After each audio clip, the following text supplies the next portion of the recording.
You know, speaking about the safe place, a lot of us have heard, who's heard the phrase, hurt people hurt?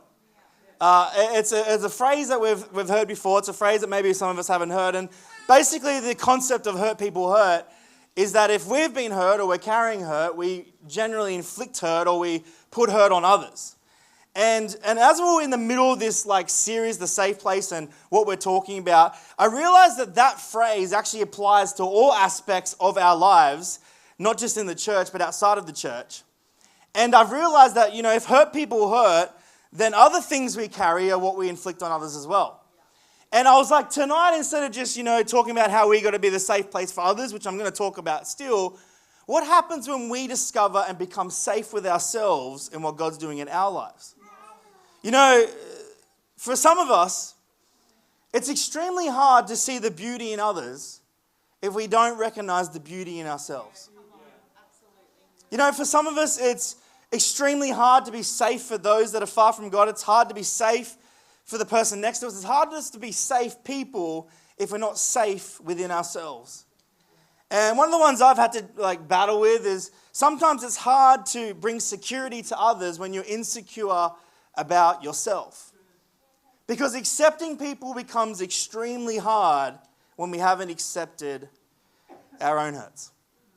And tonight I'm going to dive into it. I hope you're ready for this. I'm actually a bit emotional because I'm starting to see the layers of what the safe place looks like. I'm starting to see the joy in what God's trying to do in our church, because I realize one thing, and this is what I realized even this weekend, that the safe place is only as safe as we are. The church is only as accepting as we are. The love of God only goes as far as we love. God uses us to be the safe place. And the reality is, in this world, in this life, in this church, in our own personal spaces, a lot of things have happened that hurt us and have wounded us. And, I just wanted to have a moment tonight where we can maybe be vulnerable and maybe have a chat and have a moment. Maybe if you're online in your safety of your home or you're here, I wanted just to open up some layers, and I wanted to talk about what God sees as the safe place. See, it's no secret that some of us have been betrayed. I know that if you look at the Bible and you look at how Jesus' walk was, he was betrayed, he was, forgotten. But a lot of us here today have also been betrayed. A lot of us, have been lied to. I don't know about you, but a lot of us have experienced trauma. See, a lot of us are also stuck in our past. I know for me, that's what I struggle with. I'm reliving my past, and I go back to thinking about what I could have changed and what, I wish I did better. Some of us have been abused. Some of us have been through broken marriages. Some of us have been cheated on. Some of us have been judged, neglected. And some of us have been harmed by the very people that were meant to keep us safe. And some of us feel like that, even if, I'm not just talking to people that don't believe in God, but some of us that do believe in God can feel sometimes that we can never be accepted by God or his people or the church or even anything in this world because of the things we had done. And so I started to realize that I had to bring this up tonight, because the reality is, when we don't address the things that have happened to us, when we don't understand the things that we have to process, when we don't understand the things that we are going through, we can never be the safe place for anyone else until we address the safe place within ourselves. Because all these things, whether you and I like it or not, they start to break down the foundation of who we truly are. I know that in my life growing up and the people I was around and the things that I've gone through and things that I've seen just in my own life, that the more carnage and the more pain and the more hurt that happened, I started to feel less valuable. I don't know if anyone feels that in this room tonight. They feel that things that happen. And the reality is, the concept of this is that if God truly can use people to change the lives of people around him, then I believe it starts with us. I believe it's what he does within us. And I want to say tonight, just because we've been through some things and just because we've gone through some things and just because we've seen some things does not mean that your identity is lost with the way God sees you. Although all those things have happened, I do believe that here at Heart House, it's okay. At Heart House, you're allowed to not be okay. Because the reality is all of us have burdens and all of us carry insecurities. And the church, this place here, should be the safe place. You're allowed to be here as you are because all of us are broken or wounded on some level. You with me on this one? Yes. So there was this guy in the Bible in Psalms. We find it here. I'm going to read to you. His name was David, and he was this shepherd boy that spent a lot of time alone looking after sheep. And David gets called by God to then leave the field of looking after sheep, and he ends up becoming a leader of a nation, a king of a nation.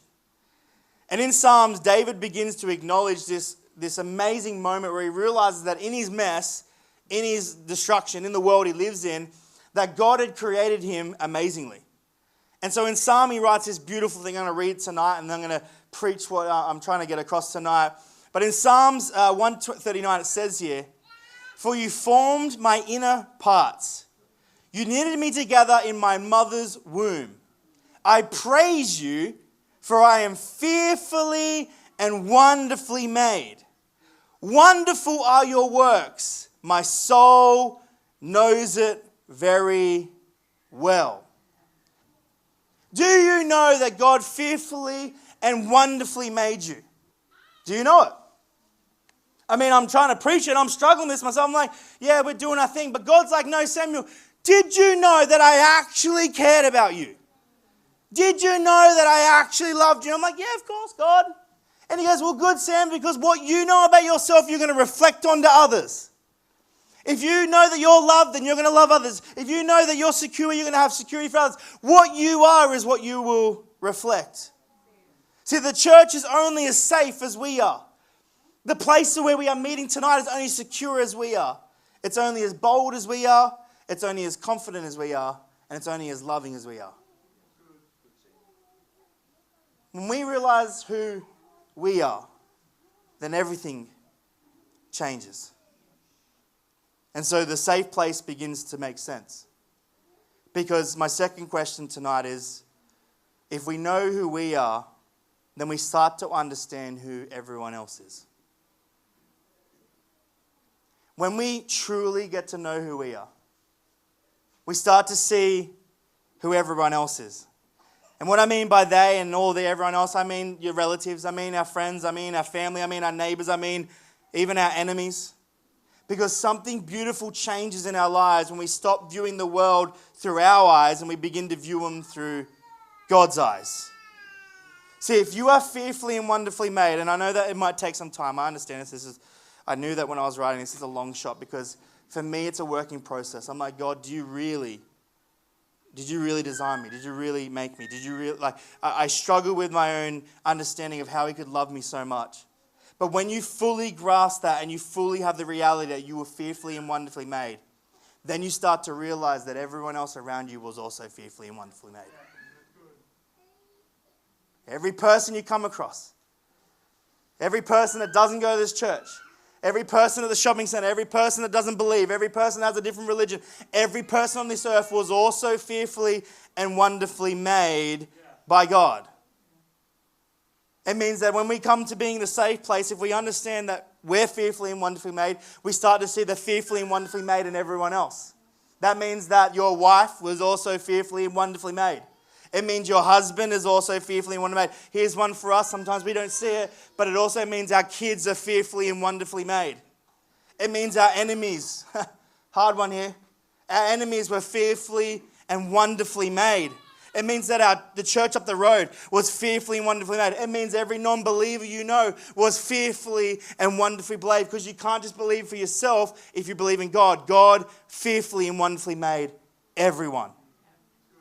He had a plan for everyone. He has a desire for everyone to make it. And when we start to inherit that we were fearfully and wonderfully made, we start to become the safe place to go, oh my gosh, every single person around me was also fearfully and wonderfully made by him. Just think about that for a second. Let it sink in. You're sitting next to someone that God spent very, very, very long time, sharp detail, thinking about creating, designing, making, just so you could sit next to them right tonight and go, man, I hope this is a good message. I hope church is good tonight.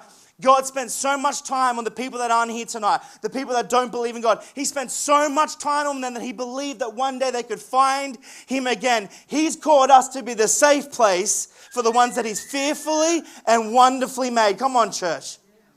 This goes beyond just our belief system of God's good. No, God's good, but he also made you good. He made you good enough to go, you know what? I'll take your brokenness and I'll use it to reach others that are broken. I'll take what you have done and I'll turn into glory. I will do what I did for you in others. That's why we become the safe place, because we realize, oh my gosh, I'm loved, I'm made, he cares. And all of a sudden, when we inherit that lens, and then everyone around us is also fearfully and wonderfully made. I don't know if anyone's picking up what I'm saying tonight, but you have to go to the broken place of the people you think are so far from God and look them in the eye and go, God fearfully and wonderfully made them. You have to look at people that have discredited you or hurt you or done something to you, and you have to go, wow, God fearfully and wonderfully made them. You have to look at everything you've ever been through, the trauma, the abuse. You have to look at this and go, wow, God fearfully and wonderfully made them. And that's the reality of the safe place. Because I believe this, and sorry to get a bit emotional because it's real, but a son of God will always start to realize other sons of God. A daughter of God will always realize, like, I'm just trying to pull back the layers here, but the reality is you're not just sitting next to someone that's just here. You're sitting next to a daughter or a son of Christ, of someone that God cared about. And you go down, and this is easy to talk about while we're here because it's fun. But mark my words, Monday morning when you go into town, or you go for a drive, or you go back to your family, or you go back to that husband, or you go back to that wife, or you go back to reality, you have to start to see the lens that God fearfully and wonderfully made them. This is what becomes the safe place. How we feel about ourselves will always reflect onto others. What's inside will always come out.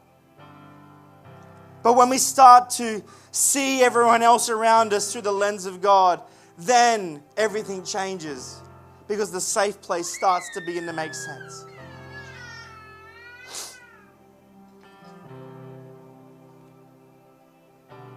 You know, the weird thing about this message is I was this much of a mess when I was writing it. Because this new revelation, I don't know what God's doing, but when he started talking to me about it and talking to me about how much he fearfully and wonderfully made me, I was like, man, that's so good. Like, I mean, I follow God and he made me, and it's like fearfully and wonderfully made, and I still struggle with it, but I'm like, that's cool because I'm a Christian. I'm like, what's this got to do with my message, God? And he's like, well, we're talking about the safe place. Once you understand that you are that, then you start to realize everyone around you is that.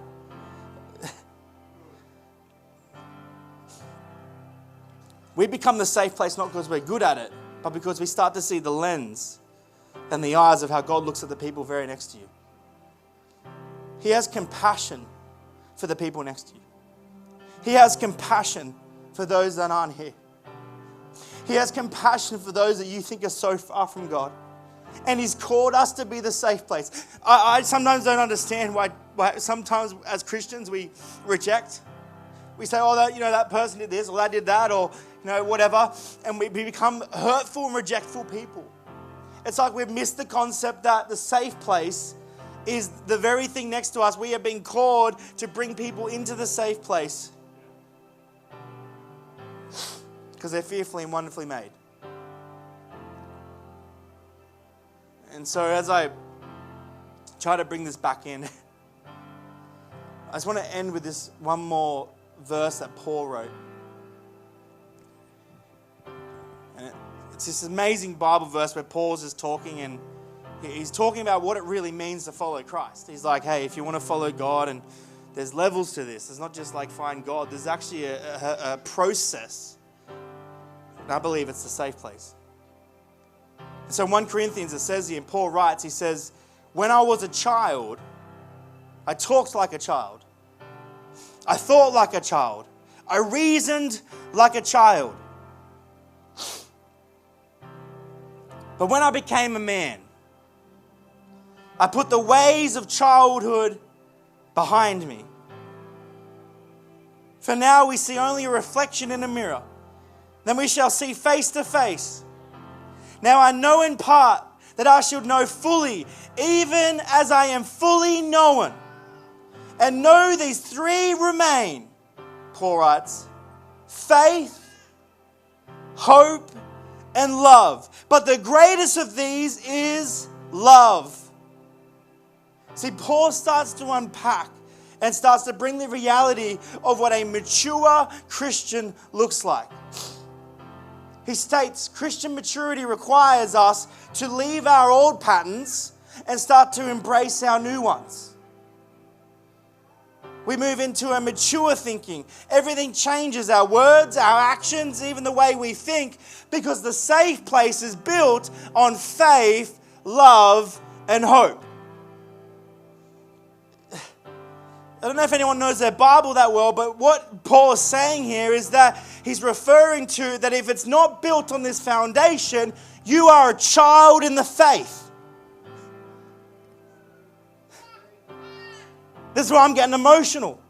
Because I'm like, I love people. God's like, well, you don't even love yourself. Yeah, but I'll help people. You help yourself. Well, no, Sam, when you are fearfully and wonderfully made, then you realize that everyone else around you is fearfully and wonderfully made. It doesn't become something I do like a religion. It becomes naturally who I am. I'm kind and I'm sweet. And I'm full of hope and I'm full of faith and I'm full of love. Not because I'm so good, but because I realize the good God created me. I realize the good God called me. I realize the good God had fearfully and wonderfully made me. And Paul refers to this. He says, hey, you can be a Christian. You can follow Christ. And you can do all these things and stay like a child. But maturity changes the old patterns and starts to form new ones. You know, I see so many times us believers and churches have the worst rep in the world because we're childlike churches. It's like, well, you never let certain sexual preferences sit here. And if our pastor stuffs up, you better throw him to the curb real quick and kick him out. Love the world, kill your pastor. We see that on the news every day around the world. We see people that are like, well, they got tattoos or they look like that. And we start to be immature Christians. But God said, and Paul's calling us, hang on a minute. If you're fearfully and wonderfully made, then they're fearfully and wonderfully made. And your neighbor's fearfully and wonderfully made. And everyone in your street, everyone in this world, everyone in this whole entire existence was fearfully and wonderfully made. Man, that puts a spin on the safe place. Following Jesus has levels. I once spoke like a child and thought like a child and talked like a child. But when I became a man, when I became a woman, I started to realize there's maturity in my faith. And maturity is not us reading the Bible 10 times more. It's not us praying harder or having 10 more songs. It's us realizing that the person next to us needs to know they are loved unconditionally. Needs to know that no matter what, there's hope in the situation. Needs to know that no matter what's happened up to this point, there's faith that God can do it and He will do it again. And I know that in the church world, it's like easy for us to go, yep, that's good. But you go into the broken space. You go to where the world's hurting.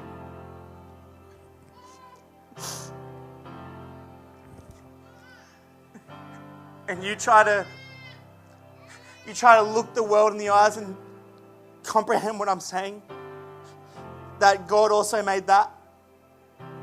And that He also is going to use that. It's like, man, I need to grow up a little bit because I'm like cozy in my little church world. It's like everyone loves me, but you go into the world and try to tell somebody that relentlessly hates your God that they're loved. So the safe place is really challenging when you understand the task God's asked us to do.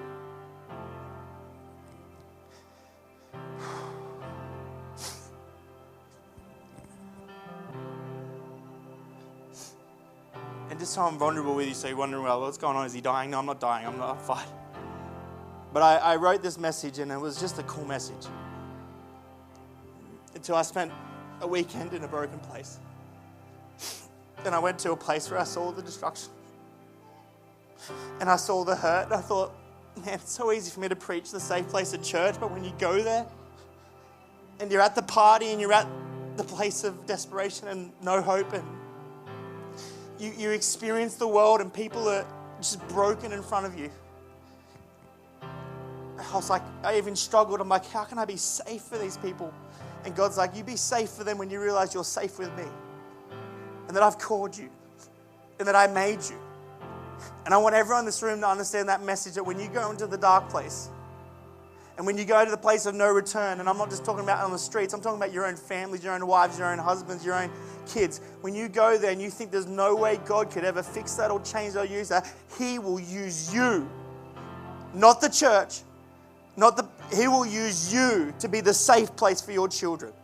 He will use you to be the safe place for your neighbor. He will use you for the safe place for the atheist. He will use you for that person that was sexually confused. He will use you for the atheist that thought no one would ever talk to him about his ideology, but you sat down and became a safe place because you realized he was fearfully and wonderfully made.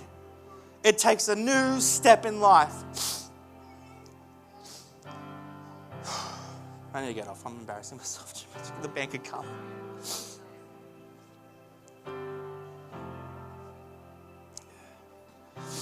The safe place isn't just an idea. It's not just a cool message title. It's the reality of what you and I have been called to do. And I wanted to be real with you tonight because the reality is all of us are going back to the mess after tonight. If we're real with ourselves, we know someone down the street or in our own families, we know what's going on. We know that it's pretty in here on Sundays, but when we go out there, it's different. And if there's anything you could have picked up today from what I'm saying, is that God has really called you to make a difference. He's really called you to change that family dynamic. He's really called you to reach those friends. He's really called you to bring people home to Him. He's really called you to be the safe place for those that feel so scared and unsafe. He's really called us. Not me. I've got my own calling I got to do. I'm not saying like bring Him here to listen to my preach. I'm saying called you to wherever you go tomorrow. To be safe. To love. Even this morning, I was like wrapping this up and cursing me like we're about to have an argument over something. And God's just like, fearfully and wonderfully made. I'm like, I love you, daughter of Christ. When you grab it, when you inherit it, you start to realize the church needs to be the safest place. My mum and dad are fearfully and wonderfully made. God designed them and God makes them more important to Him than me as their son or them as my parents. You've got to start to wrap this around your mind. They're my mum and dad, but they're God's sons and daughters. You guys, you're all my friends, I think, some of you. But beyond friendship, your sons and daughters. And so I can never reject that. We can never dismiss that. Right? Thank you for being my therapist tonight, church. But I believe it in my heart. I spent some time in the world last night and I wasn't involved, but I was there. And it hurt me to see so many people that are looking for somewhere safe.